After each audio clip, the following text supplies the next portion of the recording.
C'est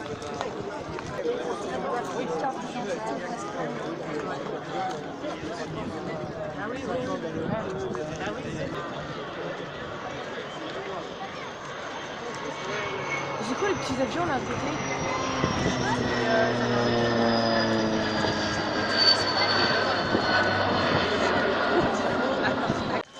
Ça tient une semaine ou deux. Nous parlions tout à l'heure qu'à l'intérieur de ces avions, il y a des humains. Oui, il y a des humains. Et au sol, il y a des familles. Et les familles de ces pilotes, on ne peut pas citer leur nom, mais en tout cas, ils vous saluent. Et ils saluent leurs camarades. Mesdames et messieurs, avec les compliments de la Marine nationale. Thibaut et Paul, si vous vous reconnaissez dans le public, sachez que cette arrivée au VREC, elle est un petit peu pour vous également. Pour toutes ces familles des marins du ciel qui acceptent que leurs conjoints, leur papa, leurs frères, leurs sœurs partent régulièrement en mission pour défendre les intérêts de la France. Le train est sorti, les volets également. À l'intérieur de cet avion, on a l'impression, si vous étiez un passager d'un avion avec un atterrissage aussi fort, je pense que vous auriez quelques émotions. Ce sont des pilotes qui emmènent des personnes à l'arrière qui n'ont pas de hublot et la confiance est totale sur ce qui se fait à bord de cet avion.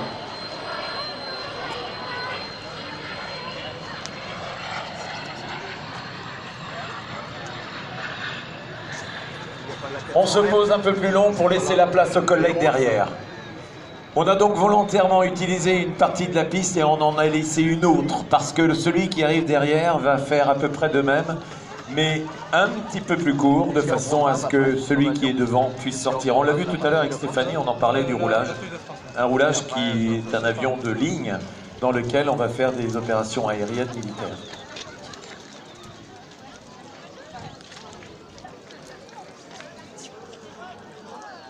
Le P2V7, quand vous rentrez sur la base ici, c'est cet avion qui a un radome qui sort de son fuselage.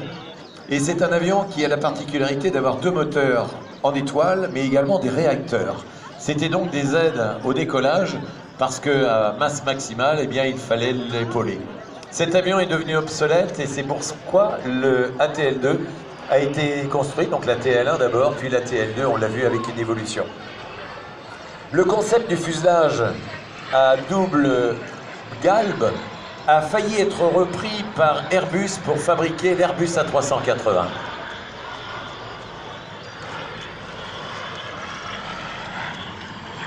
Une remise de gaz, rotation puissance, et on reprend 25 degrés à la maquette. C'est énorme.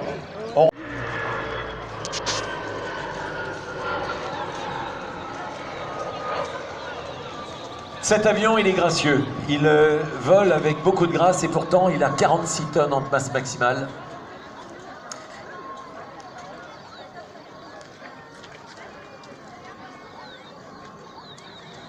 On l'a vu en début de journée, on en a parlé. Sous le ventre de cet avion, il y a une soute énorme, à partir desquelles, au départ, il avait été prévu d'envoyer des torpilles et puis également des bouées acoustiques. Ces bouées, en fait, on les jette dans l'eau dès lors qu'on pense qu'il y a un sous-marin. Et comment le pense-t-on? Eh bien, on en a parlé tout à l'heure avec ce MAD, c'est-à-dire cette excroissance à l'arrière, cette énorme pointe qui va repérer les masses métalliques. Et quand dans l'eau, il y a une masse métallique sous l'eau, c'est que forcément, ça ne peut être qu'un sous-marin. Ensuite, on va repasser sur la base, sur le site. D'autres bouées vont être jetées. On va encercler le sous-marin de bouées et on va essayer de voir où il se situe.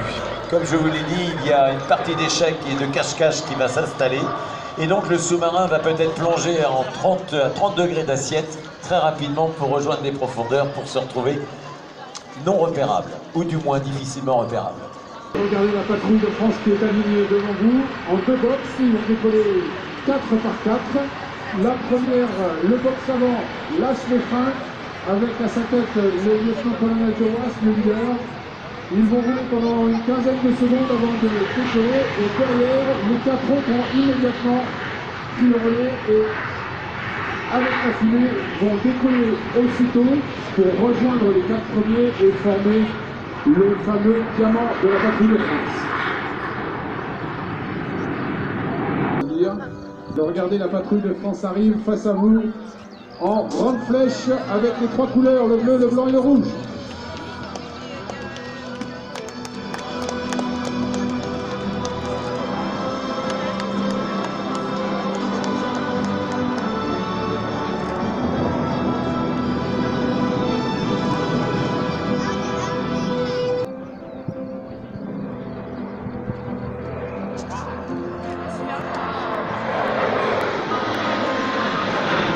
Cette année, dans la présentation, de nombreux changements de formation. Vous allez voir tout au long de la présentation les équipiers, le charognard, qui vont prendre leur place dans la patrouille, se déplacer à moins de 3 mètres les uns des autres, à plus de 600 km/h. Ils viennent trouver la place dans la patrouille qui leur permettra de vous présenter le plus belle figure. Regardez.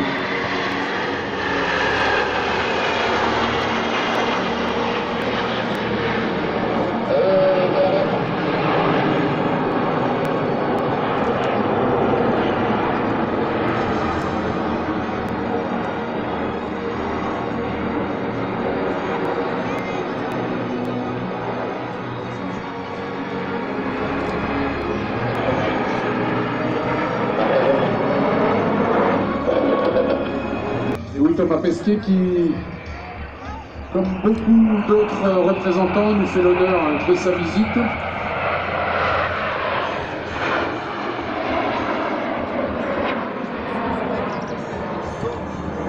Et après la conquête spatiale, on passe à celle de l'excellence aéronautique avec cette figure appelée Concorde, en hommage au célèbre avion.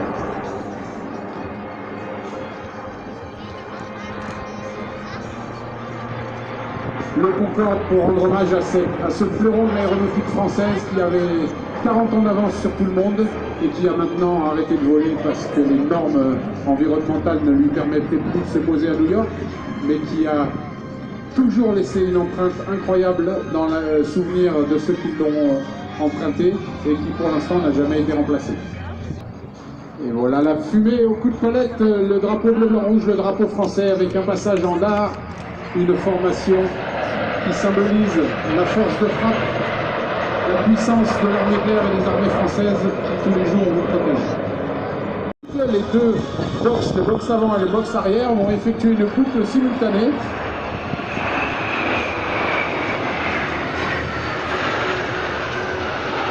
C'est une création de la patrouille de France 2018.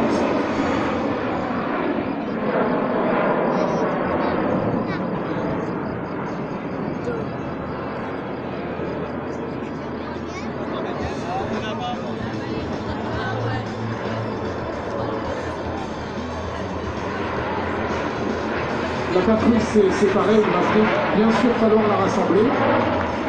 650 km/h, c'est la vitesse du box avant avec le lieutenant-colonel de Wass. Le box arrière va accélérer jusqu'à 800 km/h pour le rattraper. Vous êtes prêts pour la bombe? Est-ce que vous êtes prêts pour la bombe? Eh bien la voilà, regardez, la bombe de la patrouille de France.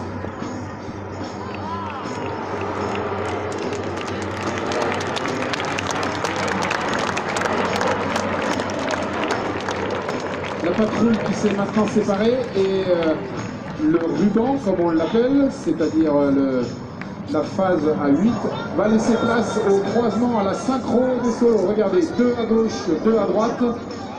Scar, comme ce sont d'excellents professionnels, regardez bien, ils vont se croiser devant les yeux émerveillés du point central.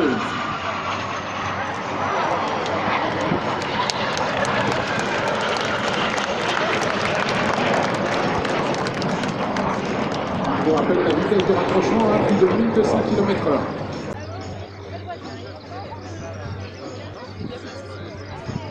Regardez le bleu à gauche, le rouge à droite qui vont se mélanger encore une fois pour un troisième virage.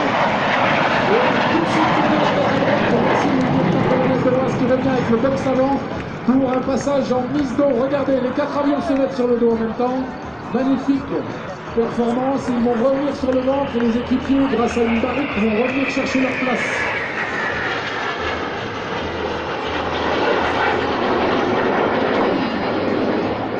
Arrivé. Les deux solos, Arquette qui est sur le dos. Le Scarf qui est sur le ventre, vont se croiser. Croisement inversion.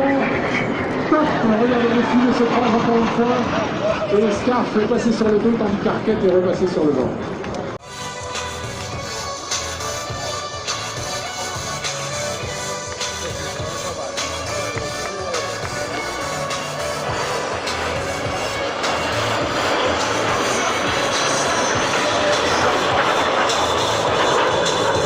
De la Bretagne et aller se restaurer. Donc un grand merci à nos mécaniciens qui, s'ils n'étaient pas là, ne permettraient pas la présentation de ce show.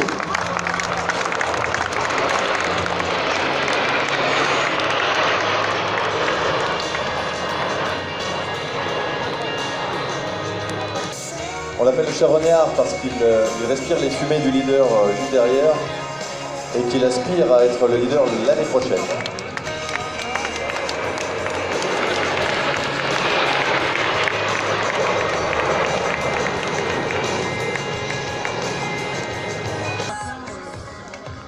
Oui, la patrouille va se positionner en flèche. Regardez, l'équipier a pris sa place derrière pour symboliser une flèche. La flèche qui est le symbole de l'action, le symbole de l'action percutante. Et regardez, ils vont faire devant vous un tonneau envoyé en flèche. Une figure très délicate pour les extérieurs parce que le taux de roulis est très important. Donc celui qui est à gauche, vous voyez, il a un débattement aux commandes qui est très important. Il faut qu'il tienne sa place. L'extérieur droit qui est à l'extérieur justement du cercle. Regardez la trajectoire qu'il a à parcourir par rapport à ses camarades. Donc ça veut dire plus de puissance, plus de vitesse. Mais vous, de votre place, vous ne voyez rien parce qu'il ne bouge pas.